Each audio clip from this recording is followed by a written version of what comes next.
மாண்புமிகு பேரவைத் தலைவர் அவர்களே, ஓர் உயிரின் மதிப்பை அவரது வருமானம் தீர்மானிக்கக்கூடாது.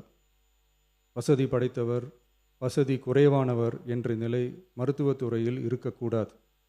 அனைவருக்கும் சமமான மருத்துவ சேவை எளிதாக கிடைக்க வேண்டும் என்பதில் நமது அரசு உறுதியாக உள்ளது.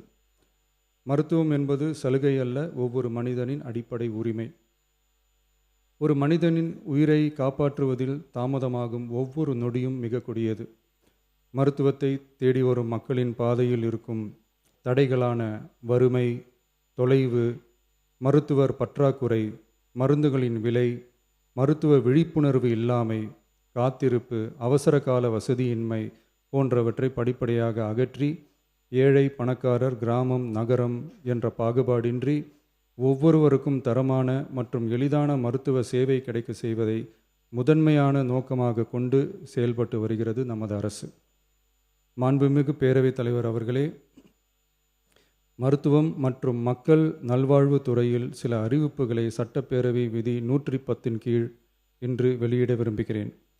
வடசென்னை மக்களுக்கு உயர்தர மருத்துவ சேவை எளிதில் கிடைக்கும் வகையில் பெரம்பூரில் ரூபாய் 300 கோடி மதிப்பீட்டில் 400 படுக்கைகள் கொண்ட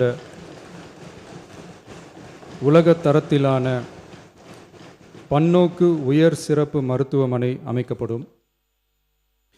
முதலமைச்சரின் விரிவான மருத்துவ காப்பீட்டு திட்டத்தின் இலவச மருத்துவ சிகிச்சைக்கான மருத்துவ காப்பீட்டுத் தொகை ஆண்டொன்றுக்கு தற்போதுள்ள